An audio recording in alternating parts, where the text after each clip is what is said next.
और अब फिलहाल तस्वीर लगभग पूरी तरीके से साफ हो चुकी है। क्या क्या कुछ खास है नामों में? बिल्कुल, देखिए नामों की अगर बात करें तो कई लोग हैं जो बहुत ही खास है। जैसे आदिति सिंह को देख लीजिए, रायबरेली से हैं और कांग्रेस से आई थी। हरिओम यादव सिरसागंज से उन्हें टिकट मिला है, काफी सक्रिय रहे हैं राजनीति की पिच पर। नितिन अग्रवाल जो कि पिछले दिनों काफी चर्चा में थे अपने बयानों को लेकर, अपने कार्यकलाप को लेकर, उन्हें भी टिकट मिला है। असीम अरुण जो अधिकारी थे और बीजेपी अभी ज्वाइन किए थे, उन्हें टिकट दिया गया है। तो कई ऐसे ऐसे नाम हैं जिन्हें टिकट दिया गया है और काफी सक्रिय जो लोग रहे हैं क्षेत्रों में, और भारतीय जनता पार्टी के जो संगठन के भी जो नेता हैं उन्हें उम्मीदवार बनाया गया है। तो जाहिर सी बात है, संगठन, सरकार और कामकाज को देखते हुए कहीं ना कहीं टिकट दिया गया है। और जिस तरह से दिल्ली में मैराथन बैठक हुई थी, लगातार 3 दिन मुख्यमंत्री भी दिल्ली में थे, दोनों डिप्टी सीएम भी दिल्ली मौजूद थे, तो उसके बाद अब टिकट का अनाउंस हुआ है।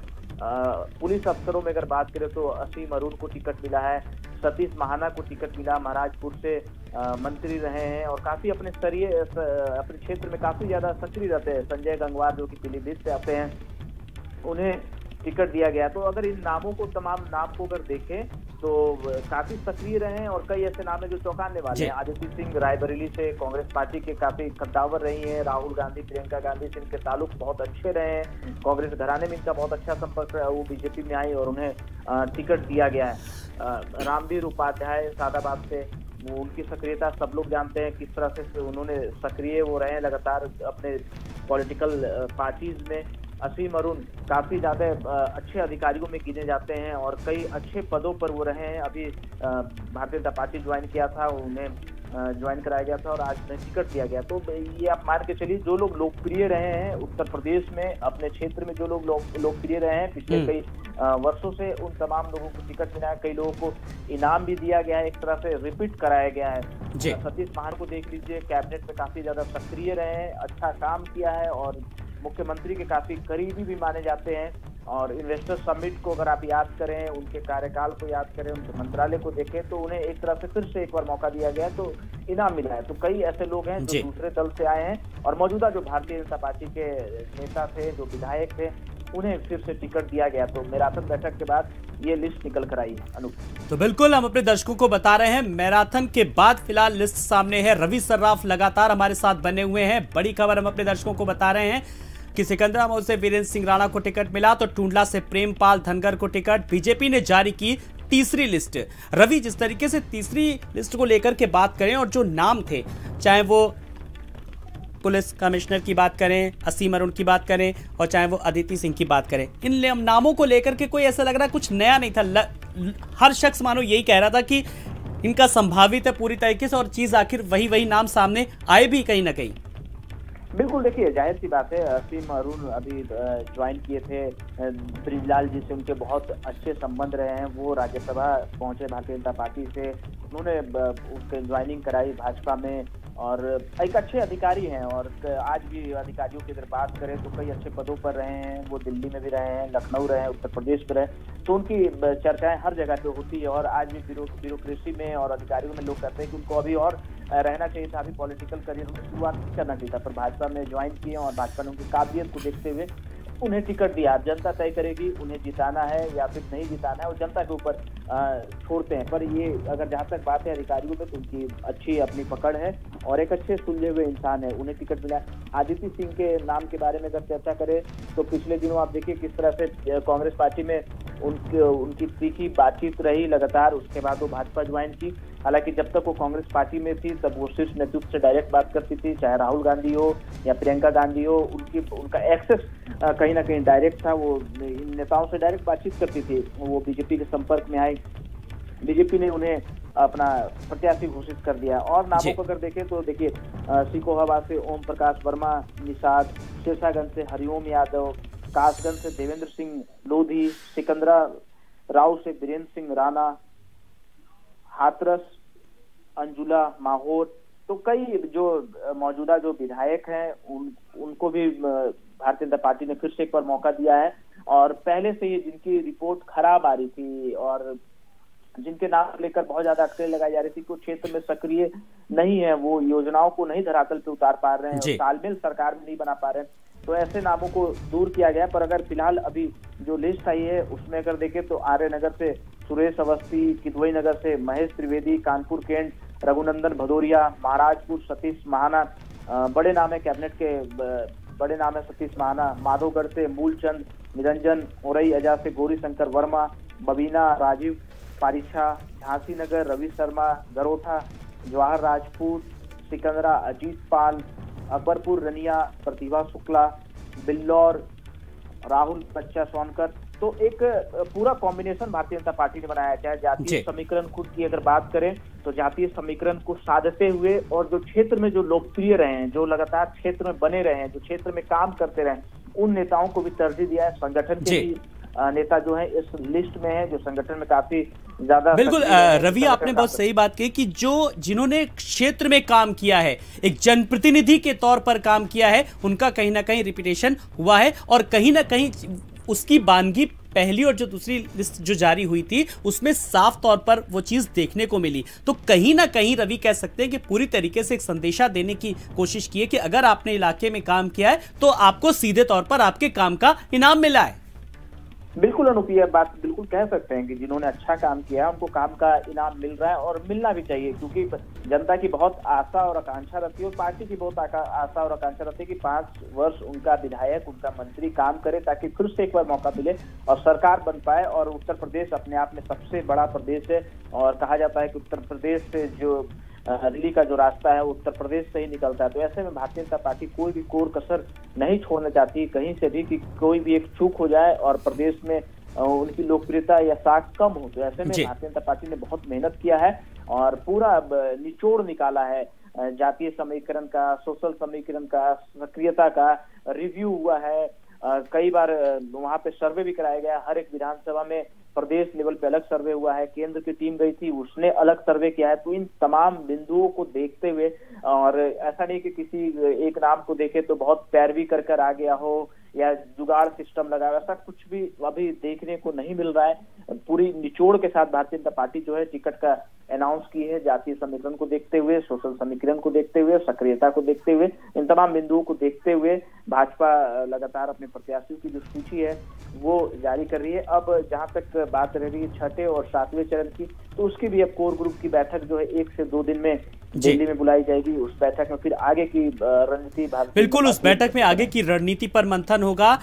रवि, आप हमारे साथ बने रहिए, हम ग्राफिक्स के जरिए भी दिखा रहे हैं अपने दर्शकों को। तो फिरोजाबाद से मनीष असीजा को टिकट मिला तो शिकोहाबाद से ओम प्रकाश को, वहीं सिरसागंज से हरिओम यादव को टिकट मिला। फिरोजाबाद से मनीष असीजा को टिकट मिला तो शिकोहाबाद से ओम प्रकाश वर्मा को टिकट मिला और सिरसागंज से हरिओम यादव को टिकट मिला। गोरखनाथ से अरविंद गिरी को, श्रीनगर सुरक्षित से मंजू त्यागी को टिकट मिला। ये वो नाम है जिनको लेकर के लगातार प्रबल दावेदारी की जा रही थी। रवि, जो 84 टिकट फिलहाल जारी किए गए हैं और जो हाथरस से, जिसमें अंजुला मौहर सहित कई ऐसे अहम नाम, चाहे वो अदिति सिंह का, चाहे वो रामवीर उपाध्याय का, अगर पहली सूची से अगर तुलना करें तो लगातार जब और दूसरी लिस्ट जब जारी हुई थी तो उस वक्त कहा जा रहा था कि बड़ी एक बैलेंस तरीके से, चाहे वो जातिगत समीकरणों को लेकर के हो, चाहे वो नए प्रत्याशियों को लेकर के हो या फिर जिन्होंने काम किया, तो उसको बड़ा बैलेंस कहा जा रहा था। इस जो तीसरे और चौथी चरण की जो है, इसको लेकर के क्या कुछ कहा जा सकता है? बिल्कुल अनूप, देखिए ये बात कही जा सकती है कि जो नेता दूसरे दल से भी आए हैं भाजपा में उन्हें भी सम्मान दिया गया है, जो संगठन के जो नेता हैं उन्हें भी सम्मान दिया गया है और जो मौजूदा जो विधायक और मंत्री हैं उन्हें भी सम्मान दिया गया है। हालांकि कुछ लोग छोड़कर पार्टी जरूर गए क्योंकि उन्हें अंदेशा हो गया था कि पार्टी टिकट नहीं देगी, पार्टी से टिकट उनका नहीं बन पाएगा, बात नहीं बन पाएगी। पार्टी जो है बहुत लेवल पर अपना सर्वे कराती है भारतीय जनता पार्टी, तो उन सर्वे की रिपोर्ट कहीं ना कहीं उन तक भी पहुंच गई होगी बातें, इस वजह से वो पार्टी छोड़कर भी गए। पर बहरहाल अगर इस लिस्ट की बात करें तो इसको देखते हुए बिल्कुल ये लगता है कि संगठन और सरकार में जो लोग सक्रिय रहे, जो अपने क्षेत्र में सक्रिय रहे, उन लोगों को इनाम मिला है। और जो दूसरे दल के जो बड़े नेता थे, जो दूसरे दलों में रहे, वहां पर सक्रिय रहे, उनकी जो पेठ रही सीधा अपने वरिष्ठ नेताओं से और सीधा आला कमान से रही, उन तमाम नेताओं को भारतीय जनता पार्टी ने तरजीह दिया है। अब ये देखना होगा कि उन्हें भाजपा में शामिल हो गए हैं, भाजपा ने मौका भी दिया है, अब वो आगे कैसे भारतीय जनता पार्टी के संगठन। रवि, लेकिन एक बात है, इस पूरी कवायद के बीच भाजपा ने उन लोगों को तरजीह दी है जो लोग दूसरे दलों से आए हैं, लेकिन इस चक्कर में अगर बात करें तो कहीं ना कहीं अपनों की नाराजगी भी कहीं ना कहीं साफ तौर पर सामने आ रही है। बिल्कुल, देखिए आएगी, जाहिर सी बात है। कोई दूसरे दल से अगर नेता आता है और उन्हें टिकट मिलता है तो जो संगठन के जो लोग होते हैं या फिर जो तैयारी कर रहे होते हैं अपने क्षेत्र में, अपने विधानसभा में, वो उनको नाराज जरूर होते हैं वो अपने पार्टी पर और आला कमान पर, संगठन पर, क्योंकि उन्हें लगता है कि वो क्षेत्र में मजबूत हैं, क्षेत्र में सक्रिय हैं, काम कर रहे हैं और दूसरे दल से नेता आता है और टिकट पा जाते हैं। पर ये देखिए सब कुछ राजनीतिक दल है, अपने हिसाब से चलते हैं, अपने सारे समीकरण को देखते हुए चलते हैं, समीकरण को साधते हुए चलते हैं कि किसे पार्टी में शामिल कराने से कितना मजबूती मिलेगा। जातीय समीकरण को भी देखा जाता है, क्षेत्रीय समीकरण को भी देखा जाता है और पार्टी को भी देखा जाता है कि वो नेता अगर हमारे दल में आता है तो इस दल को कितना बूस्टअप मिलेगा, हमारे नेताओं को कितना बूस्टअप मिलेगा। तो ये सब चीजें जो है राजनीतिक पार्टी और भारतीय जनता पार्टी खासतौर पर बहुत बड़ी दल है, तो तमाम छोटे छोटे बातों पर भी वो गौर करते हैं, मंथन होता है, तभी जाकर वो कहीं ना कहीं इस तरह का फैसला लेते हैं। तो नाराजगी होना लाजमी है। जो नेता अब सक्रिय रहता है अपने क्षेत्र में या फिर जो तैयारी करता है और फिर दूसरे दल से आ जाते हैं नेता, उन्हें टिकट मिल जाता है तो नाराज जरूर होते हैं। पर संगठन भी बहुत बड़ा है, भाजपा भी उन लोगों को मौका देती है और सरकार में भी बहुत स्कोप होता है, तो नाराजगी अपनी जगह पे है। पर कहीं ना कहीं सब लोग एक संगठन को देखते हुए फिर बाद में सेट हो ही जाते हैं। पर अगर फिलहाल अगर नामों के ऊपर चर्चा करें तो असीम अरुण एक ऐसे नाम, एक ऐसे शख्सियत जिनको एक बड़ा मौका भारतीय जनता पार्टी ने दिया है। अधिकारियों में उनकी बहुत अच्छी माना जाता है, उनका कामकाज को लेकर उनका नाम बहुत बड़ा है, उनको लोग लाइक भी करते हैं, उनके वर्किंग स्टाइल को भी लाइक करते हैं, तो उन्हें भी एक बड़ा मौका भारतीय जनता पार्टी ने दिया है। और कई ऐसे विधायक हैं जो सक्रिय रहे लगातार अपने विधानसभा में, सरकार की योजनाओं को विधानसभा में उतारते रहे, केंद्र की योजनाओं को उतारते रहे, अपने राज्य की योजनाओं को उतारते रहे और तालमेल एक अच्छा बिठा कर रखा सरकार के साथ और क्षेत्र के जनता के साथ। उन्हें भी एक बार फिर से अनूप जो है मौका दिया गया है। तो लगातार भाजपा की चौथी लिस्ट फिलहाल जारी हुई जिसमें अदिति सिंह, नितिन अग्रवाल और असीम अरुण के नाम शामिल है। सीमाप नकवी हमारे साथ जुड़ गए। सीमाप, जिस तरीके से लगातार पहली लिस्ट, दूसरी लिस्ट और अब चौथी लिस्ट भी फिलहाल जारी हुई है जिसमें 85 प्रत्याशियों के नाम शामिल है, इसमें 15 महिलाओं को भी टिकट दिया गया है, यानी कि लड़की हूं लड़ सकती हूं की बानगी यहां पर भी एक जो प्रतिद्वंदिता थी वो साफ तौर पर नजर आ रही है, उसकी भी एक बानगी कह सकते हैं। सीमा, देखिए जाहिर है कि जो जातीय समीकरण है और स्थानीय सर्वे के हिसाब से भारतीय जनता पार्टी ने टिकट बांटना शुरू किया है। पिछली बार जब लिस्ट जारी हुई थी तो बड़ा शोर हुआ था कि तमाम बैकवर्ड नेता जो है वो भारतीय जनता पार्टी छोड़ रहे हैं और उसमें स्वामी प्रसाद मौर्य का भी नाम था, उसके अलावा 2 मंत्री और थे, तमाम विधायक थे। लेकिन भारतीय जनता पार्टी की जब लिस्ट जारी हुई तो उसमें साफ तौर पर देखने को ये मिला था कि बैकवर्ड जो है वो सबसे ज्यादा उनकी सूची में थे। तो कहने के लिए एक रास्ता और एक पॉलिटिकल स्टैंड भी था वो कि आपको बेहतर जो है वो जगह दी जा रही भारतीय जनता पार्टी में, भारतीय जनता पार्टी के नेताओं को कहने का मौका था। और अब ये जो लिस्ट जारी हुई है इसमें ज्यादातर जो है वो मौजूदा विधायक हैं अपने अपने क्षेत्र से, उन लोगों को जो है वो टिकट दिए गए हैं, जिसमें हाथरस से मंजुला माहौर और सादाबाद से रामवीर उपाध्याय, वीरेंद्र सिंह राणा, सिकंदरामऊ से, टूंडला से प्रेम पाल सिंह धनगर और जसराना से मानवेंद्र सिंह लोधी, मनीष असीजा फिरोजाबाद से, शिकोहाबाद से ओम प्रकाश वर्मा, निषाद और सिरसागंज से हरिओम यादव, कासगंज से देवेंद्र सिंह लोधी। इसी तरह के जो है वो बड़े नाम हैं। मैनपुरी से जयवीर सिंह, विपिन वर्मा, डेविड एटा से, अलीगढ़ से सतपाल सिंह राठौर, राम नरेश अग्निहोत्री शराब मंत्री रहे हैं, इनको भी भोगांव से फिर से टिकट दिया गया है। संजय गंगवार को दिया गया है पीलीभीत से और राम बाबू पासवान पूरनपुर से दिया गया है, अनुसूचित जाति की सीट है ये। बीसलपुर से विवेक वर्मा, हरि प्रकाश वर्मा, सलोना कुशवाहा को तिलहर से दिया गया है, ददरौल से मानवेंद्र सिंह को, हरविंदर रोमी साहनी को पलिया से, इसी तरह से शशांक वर्मा को निघासन से। बिल्कुल सीमा, भी ऐसे कई नाम हैं जो हम ग्राफिक्स के जरिए भी लगातार अपनी टेलीविजन स्क्रीन पर अपने दर्शकों को दिखा रहे हैं। लेकिन इस चौथी लिस्ट की अगर बात करें सीमा, तो अदिति सिंह, नितिन अग्रवाल और असीम अरुण के नाम भी शामिल हैं। साथ ही साथ बीएसपी से भाजपा में आए रामवीर उपाध्याय, समाजवादी पार्टी से आए नितिन अग्रवाल के अलावा पुलिस सेवा छोड़कर राजनीति में आए असीम अरुण को भी पार्टी ने टिकट दिया। इन सबके नाम लगभग एक तरीके से कहा जाए कि फाइनल थे और लोगों को भी बड़ी उत्सुकता थी इन नामों को लेकर के। सीमा, जाहिर है कि असीम अरुण अभी दो चार दिन पहले ही भारतीय जनता पार्टी में शामिल हुए। पहले उन्होंने वीआरएस लिया पुलिस सेवा से और उसके बाद भाजपा का दामन थामा, और साथ ही साथ उन्होंने इस बात को भी कहा था कि मुझे किसी पद की लालच नहीं है, भारतीय जनता पार्टी में रहकर हम लोगों की सेवा करना चाहते हैं। लेकिन उस वक्त ही अंदाजा हो गया था कि असीम अरुण को जो है वो भारतीय जनता पार्टी टिकट देगी, और यही हुआ। अदिति सिंह काफी समय पहले ही कांग्रेस से बगावत कर चुकी थी, प्रियंका गांधी पे आरोप भी उन्होंने लगाए थे, और आज जो है वो जो नतीजा आया है, रिजल्ट आया है, सूची जारी हुई है, उसमें अदिति सिंह का नाम है। इसी तरह से नरेश अग्रवाल के बेटे नितिन अग्रवाल का भी नाम जो है वो लिस्ट में आया है। इससे पहले वो समाजवादी पार्टी से विधायक रहे हैं और अभी उन्होंने प्राथमिक सदस्यता से इस्तीफा दिया है 2 दिन पहले ही, और साथ ही साथ उप सभापति भी विधानसभा में उनको भारतीय जनता पार्टी ने ही बनाया था। इस तरह के तमाम नाम हैं जिनको जो है वो अभी पार्टी उन लोगों ने ज्वाइन की है और उनको यहाँ पे अब टिकट भी दे दिया गया है।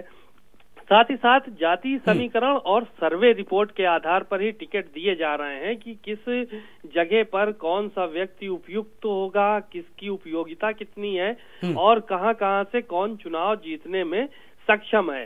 तो उन लोगों का पहले सर्वे कराया गया है और उसके बाद भारतीय जनता पार्टी ने उन लोगों को टिकट बांटे हैं। जी बिल्कुल सीमाब, पार्टी ने पहले सर्वे कराया, लोगों से जाना एक जनप्रतिनिधि के तौर पर, और सबसे बड़ी बात यह है कि जनता किसको स्वीकार करेगी क्योंकि इलाके में किसने कितना काम किया है। एक बात तो साफ तौर पर कहा जा सकता है कि जिन्होंने काम किया है उनको ये बात, चाहे पहली और दूसरी लिस्ट की बात करें, जो प्रत्याशियों के नाम सामने आए, कि काम का ही इनाम मिला है प्रत्याशियों को भी, साफ तौर पर कहा जा सकता है। सीमाब, देखिए, काम का इनाम तो भारतीय जनता पार्टी ने दिया ही है, और साथ ही साथ कुछ बड़े संख्या में टिकट कटने की जो चर्चा थी वो कहीं ना कहीं गलत साबित हो रही कि बहुत बड़ी संख्या में भारतीय जनता पार्टी टिकट काटने वाली है।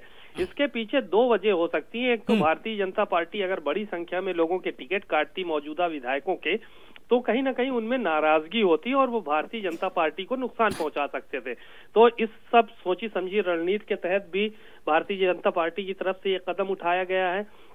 और साथ ही साथ एक जो सबसे अहम बात यह है कि भारतीय जनता पार्टी ने इंटरनल सर्वे कराया था कि कौन सी सीट पे कौन सा प्रत्याशी उपयुक्त रहेगा, क्योंकि नया चेहरा अगर वहां पे भाजपा के नेता कोई जाते या भारतीय जनता पार्टी किसी को नया प्रत्याशी बनाकर वहां पर भेजती, तो जाहिर है कि पुराना प्रत्याशी जो था वो टिकट के लिए या किसी दूसरे दल में प्रयास करता और या नहीं तो वो बगावत पे उतारू हो जाता। तो इन सब चीजों को देखते हुए बड़ा बैलेंसिंग सूची भारतीय जनता पार्टी ने पूरा रिसर्च करके जो है वो जारी की है। उसमें केंद्रीय नेता भी शामिल थे, उत्तर प्रदेश के मुख्यमंत्री, यहाँ के दोनों डिप्टी सीएम और साथ ही साथ प्रदेश अध्यक्ष सुनील बंसल, ये सारे